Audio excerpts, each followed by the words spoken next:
Ever feel like you're putting in 100% effort at the gym, but only getting 50% of the results?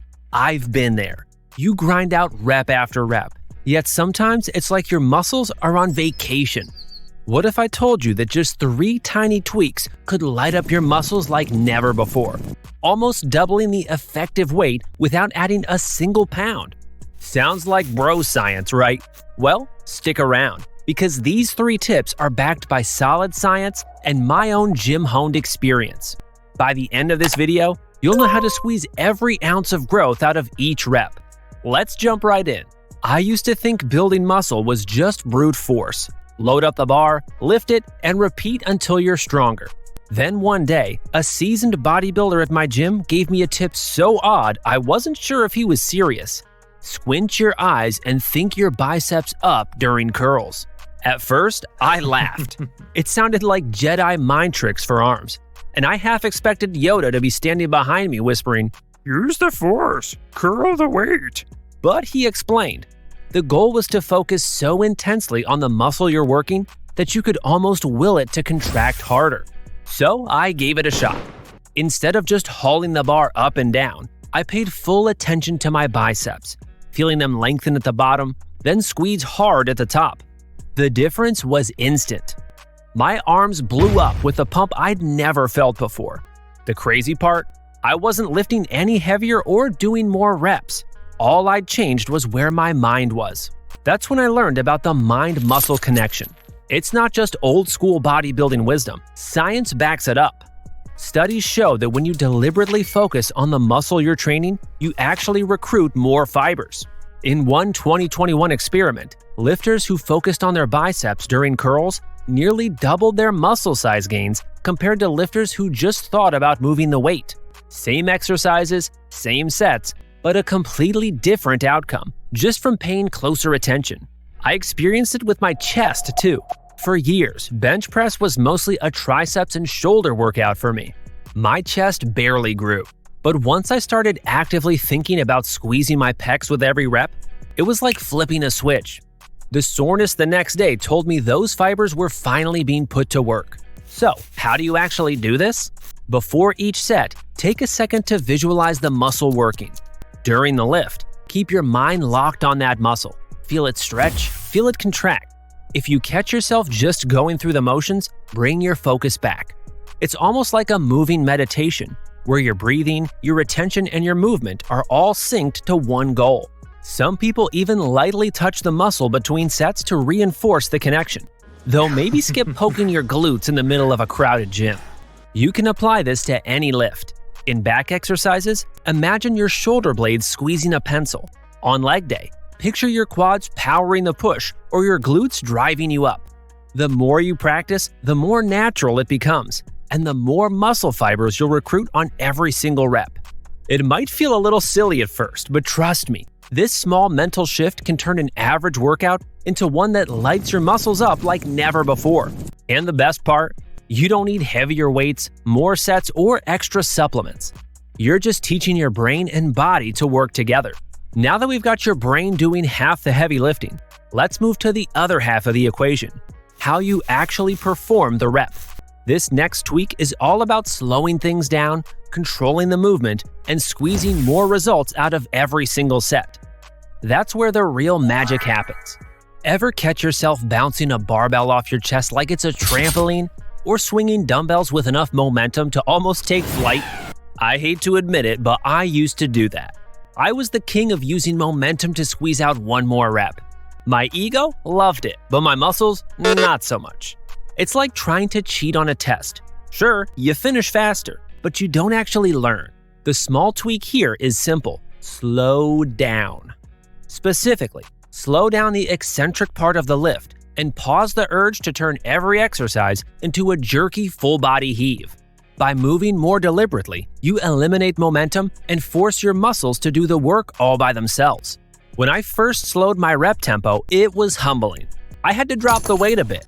No more impressing bystanders with my half bench press, half bounce technique.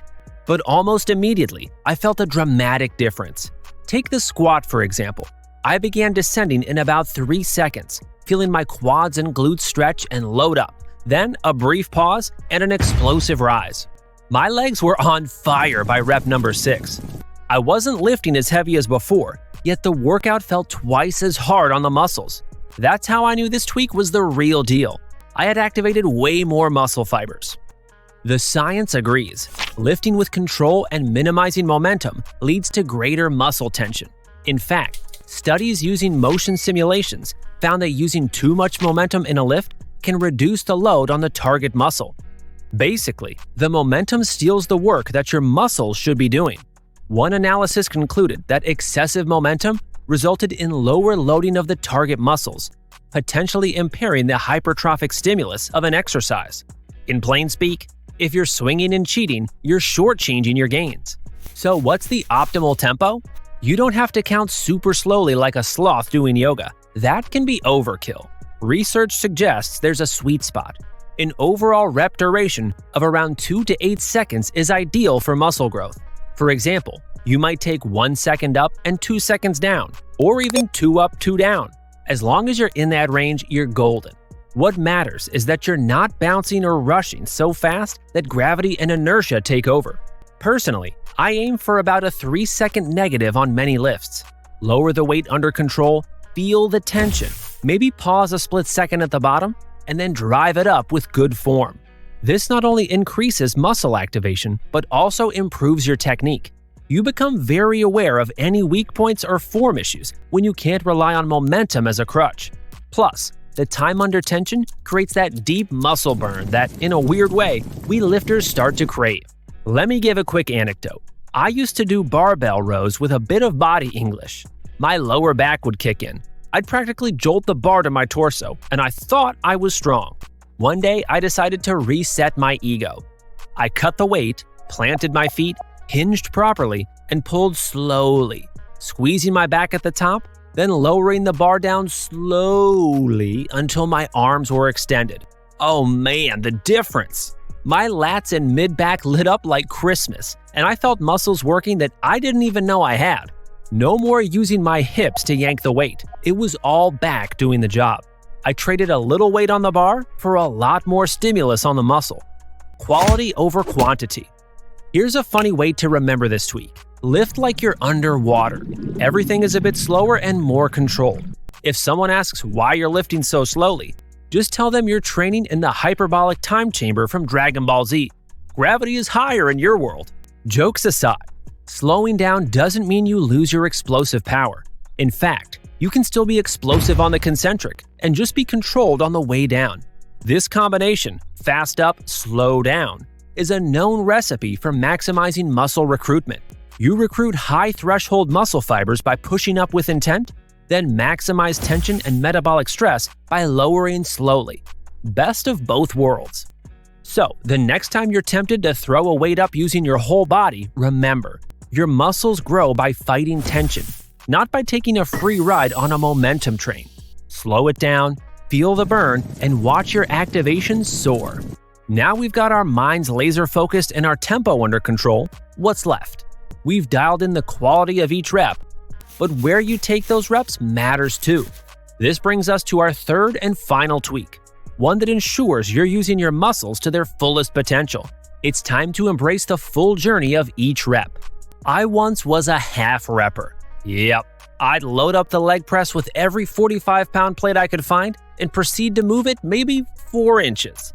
My ego was happy, my legs not so much. If you've ever caught someone doing biceps curls that barely leave the 90-degree angle, you know the type of half rep I'm talking about. Here's the small tweak with huge payoff. Perform exercises with a full range of motion. That means deep squats to a safe depth, ideally where your thighs are at least parallel to the ground or below. Full extension and contraction on curls, pull-ups all the way down until your arms are straight, etc.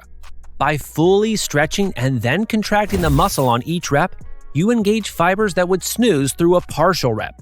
It's the difference between fully waking up a muscle versus giving it a half-hearted nudge. Once I ditched my pride and started going for depth and full stretches, the effects were immediate.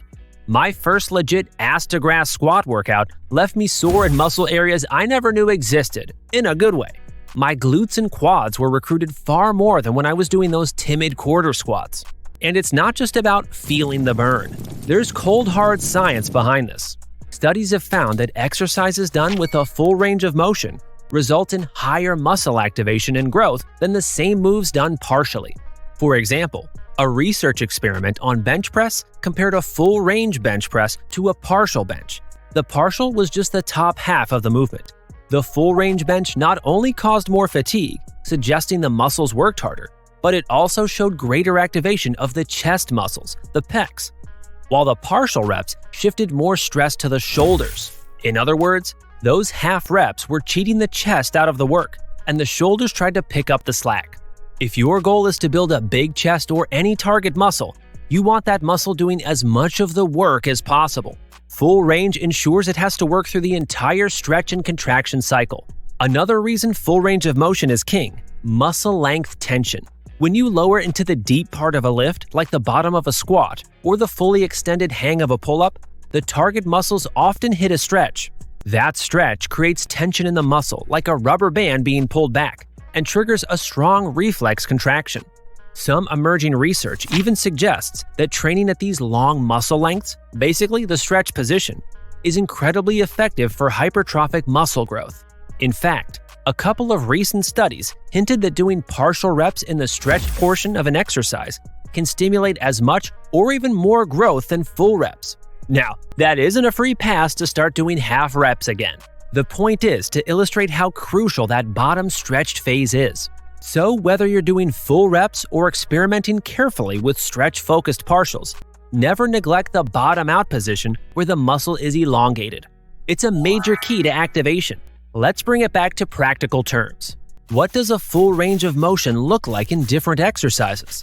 For the upper body, say you're doing a dumbbell chest press. Lower those dumbbells down until you feel a nice stretch in your chest and upper arms, about parallel to your back or a bit deeper depending on flexibility. Then press up till your arms are near lockout. For bicep curls, straighten your arms fully at the bottom so your biceps lengthen. Then curl up and really squeeze at the top.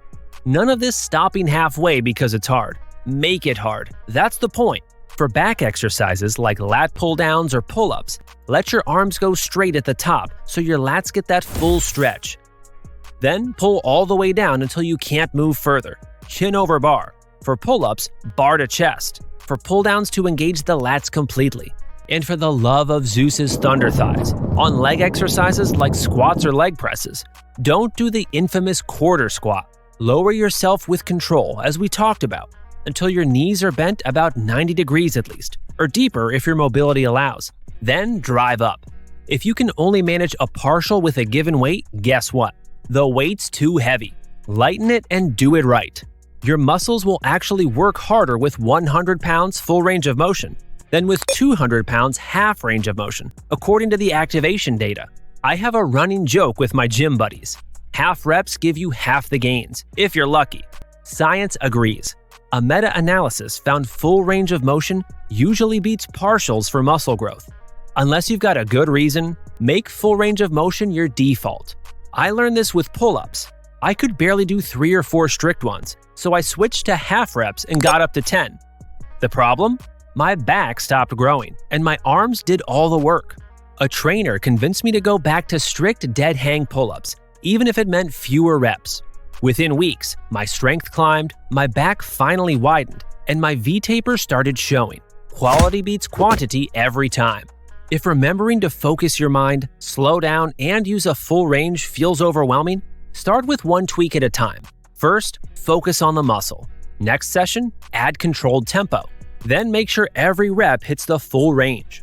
Before long, it'll be automatic, and your workouts will be far more effective. If you want to learn the differences between hypertrophy and strength training, make sure to watch the next video.